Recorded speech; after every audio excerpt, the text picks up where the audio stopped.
Graça, paz e alegria. Retomamos a nossa mensagem a respeito do livro de Números. Nesse livro, entre tantas coisas que já falamos na primeira mensagem, nós também lemos que Moisés enviou 12 espias para observar a terra, por ordem do Senhor, para saber como eram as coisas por lá. E o relatório de 10 desses 12 espias desencorajou o povo. Acreditando no que fora dito, nas angústias que eles revelaram diante do que viram, muitos são dominados pela aflição e pela incredulidade. De nada adiantou todo o trabalho de Josué e Caleb, aqueles outros 2 espias, para completar os 12, 10 desanimaram e 2 tentaram animar o povo. Nada adiantou. Josué e Caleb diziam que por fé criam sim que era possível conquistar a terra, porque o Senhor era com eles. Mas o medo parece que falou mais alto no meio de todas aquelas informações, de todas as coisas que o povo viu e ouviu daqueles outros espias. Esse medo, essa angústia, revelou realmente uma falta de fé. Mesmo diante de tantos sinais poderosos da parte do Senhor, ainda naqueles últimos dias no Egito, seguindo pela saída, todas as coisas que aconteceram, os sinais na caminhada e depois no tempo no Monte Sinai, o povo viu muita coisa. O povo tinha motivos de sobra para ver o que o Senhor estava fazendo e o que o Senhor poderia realizar. E se ele tinha prometido, ele iria cumprir. Era possível confiar plenamente para além de apenas eu acredito pelo que eu ouvi ou porque eu creio que o Senhor pode fazer. Não, eles viram, eles sentiram, eles experimentaram muitas coisas. Então eles tinham motivos para acreditar realmente que o Senhor ia agir mais uma vez. Que se o Senhor tinha prometido, ele ia continuar agindo. Mesmo que o prognóstico natural fosse totalmente diferente, eles já viram o Senhor agindo de forma sobrenatural, agindo de uma forma em que aquilo que parecia que naturalmente aconteceria, não aconteceu. E aquilo que parecia impossível de acontecer, se tornou realidade diante do que o Senhor tinha prometido. Eles já tinham visto isso muitas vezes. Então eles podiam acreditar naquilo que o Senhor tinha feito. Talvez depois de tanto tempo na escravidão, ainda fosse possível não acreditar em muitas coisas. Quando começou a acontecer tudo aquilo no Egito, mas ainda Faraó tinha o poder, ainda tinha o domínio sobre eles. E aí, mesmo com alguns sinais acontecendo, o Faraó endurecia a situação, endurecia a questão da servidão e do trabalho que eles tinham que apresentar. Então, talvez ainda fosse possível duvidar. Eles podiam dizer, alguma coisa aconteceu, mas Faraó ainda está agindo do jeito que está agindo, ele ainda está duro contra nós, ele está muito duro ainda, ele tem o poder ainda, então não vai acontecer nada, é só fogo de palha, eles poderiam imaginar.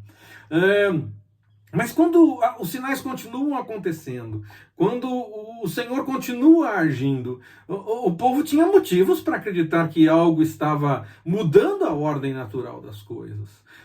E ainda que Faraó tivesse o coração duro, porque o Senhor queria revelar outros sinais, ainda assim o povo tinha motivos de sobra para acreditar que algo ia acontecer, porque o Senhor estava agindo, porque coisas sobrenaturais estavam acontecendo.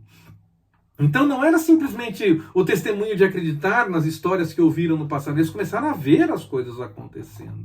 E aí chegou o momento em que Faraó deixou o povo ir, e diante do mar, o mar se abre, e depois que Israel passa, os egípcios tentam passar e o mar se fecha, e eles são protegidos da parte do Senhor. Então, o povo viu coisas. Depois, quando tem fome, quando tem sede, o Senhor providenciando coisas. E o Senhor agindo de tal forma a mostrar que estava cuidando do povo, que o Senhor estava no controle de todas as coisas, que ainda que parecesse impossível, iria acontecer, porque o Senhor estava agindo. Mesmo quando os sinais no Sinai acontecem, o povo primeiro duvida, pensa até que Moisés morreu, e aí começa então a agir contra as orientações que já tinha, e aí Moisés volta o Senhor age mais uma vez, as histórias continuam se sucedendo, o Senhor continua se revelando, o povo vê o que Deus tem para fazer, mas ainda assim o coração era muito duro, mesmo tendo visto tantas coisas, mesmo já não estando mais debaixo da servidão, debaixo do jugo de Faraó, do Egito, mesmo conseguindo sair como o Senhor havia prometido, o povo continua duvidando, o povo continua duvidando. Era muito mais fácil acreditar que o Senhor ia agir mais uma vez, porque ele continuava agindo, mas o povo não acreditou. E isso, então, fez com que o povo completasse os 40 anos no deserto. Como eu já falei, tudo indica que aproximadamente 2 anos desde a saída até esse momento em que os espias vão e trazem notícias desastrosas e que fazem o povo desacreditar da possibilidade do Senhor realmente agir. Desses 10 espias, eles não confiam em 2 que continuam declarando que o Senhor vai agir e que depositam a fé naquilo que o Senhor havia declarado que ia fazer. O povo não acredita, prefere acreditar naqueles que trazem notícias aterradoras e eles acham que não vai dar certo, que vai se perder tudo. E aí então o povo segue na caminhada no deserto até completar os 40 anos. E o povo, num primeiro momento, disse: nossos pequeninos vão sofrer se nós tentarmos entrar nessa terra. E o Senhor disse: os pequeninos é que vão entrar. Esses pequeninos que vocês dizem que vão sofrer, eles vão entrar. E toda aquela geração que podia ter visto tantas coisas mais da parte do Senhor, porque já tinham visto antes, poderiam continuar vendo tantas coisas, tomar posse da terra. Essa geração volta para o deserto. E aí toda ela morre. São os pequeninos, são aqueles que não tinham ainda condição de lutar quando tudo aconteceu e que vão entrar na terra prometida depois desse tempo todo no deserto, depois desses aproximadamente 40 anos no deserto. Somente Josué e Calebe, dos que saíram do Egito em condição de enfrentar todas as coisas, aqueles 2 que acreditaram e tentaram animar o povo a entrar na terra prometida e confiar que o Senhor ia deixar que eles entrassem porque o Senhor tinha prometido, só esses 2 saíram do Egito em condição de luta e entraram na terra prometida depois desse tempo no deserto. Os demais, só os descendentes entraram, nem mesmo Moisés entrou na terra prometida. Depois de tantas vezes que o povo pediu água e o Senhor providenciava de forma milagrosa, de tantas coisas que o Senhor fez, o povo continuava questionando Moisés, continuava reclamando das coisas que aconteciam, e mais uma vez reclamaram de falta de água, e o Senhor disse: vai lá e fala à rocha. E Moisés, no meio de tantas angústias, no meio das situações que aconteciam, tantas coisas que foram se sucedendo no meio das ações, não só o povo questionando, mas também problemas pessoais, questões de tristeza, de angústia, Moisés, em vez de simplesmente falar com a rocha, ele bate na rocha. E aí, por conta também dessa desobediência, Moisés também não entra na terra prometida, ele apenas olha de longe, ele não entra.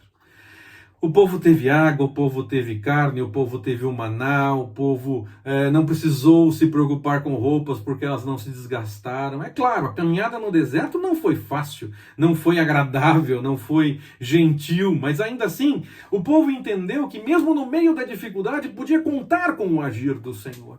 Muitos de nós querem apenas as coisas boas, querem aqueles momentos em que o Senhor nos permite as coisas maravilhosas que possamos viver.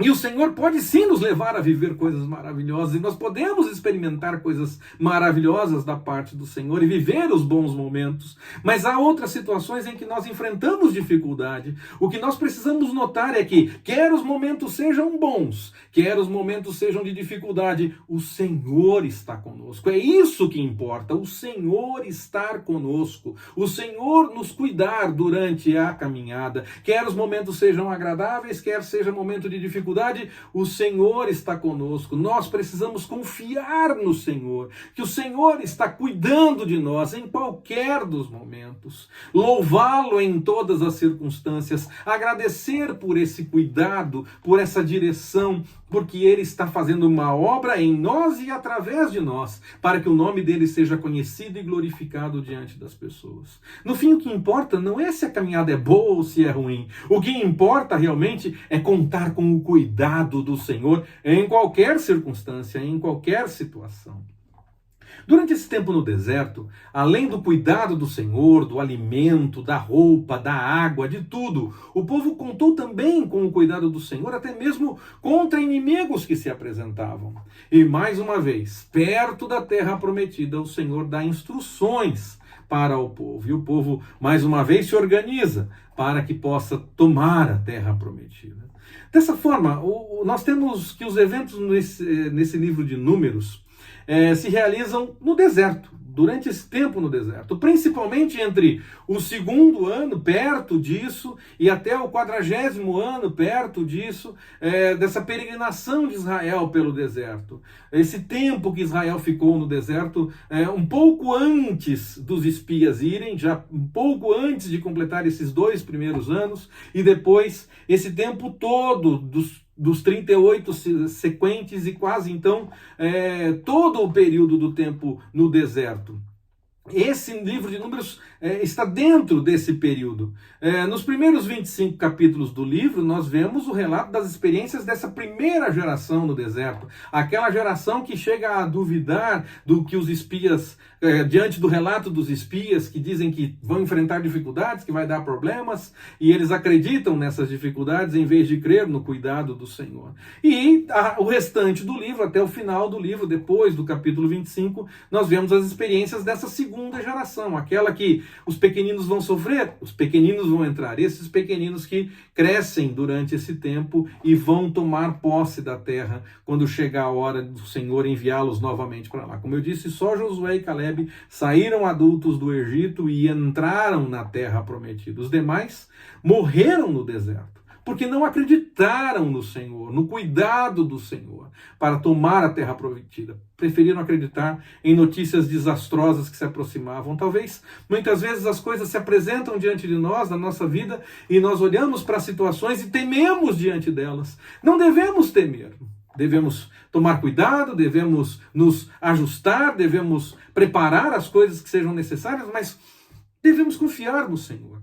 Confiar que Ele está cuidando de tudo, que Ele está nos direcionando. Quando nós estamos buscando a vontade do Senhor, mesmo no meio das dificuldades, o Senhor se revela e cuida de nós. O tema da obediência, então, ele é muito presente no livro de Números. O tema da obediência, das rebeliões, obediência, rebeliões, depois nós temos arrependimento e nova bênção. Todo o livro mostra isso. É um tema recorrente no Antigo Testamento, principalmente no livro de Juízes. Os seres humanos falham e carecem do perdão do Senhor. Duvidam em algum momento, deixam de lado a vontade do Senhor, não fazem as coisas da forma como o Senhor revela e carecem da misericórdia do Senhor. E aí então se arrependem e buscam pela vontade do Senhor, que se revela e manifesta coisas grandiosas, mais uma vez, quando o povo busca a sua vontade. O tema da santidade de Deus está presente no livro de Números, que esse tema vem desde o livro de Levítico, ele aparece também no livro de Números, e também mostra, além da santidade de Deus, mostra as coisas que o Senhor revela para que o povo também esteja buscando a vida de acordo com esse padrão de santidade. O Senhor prepara o povo para poder desfrutar da terra prometida.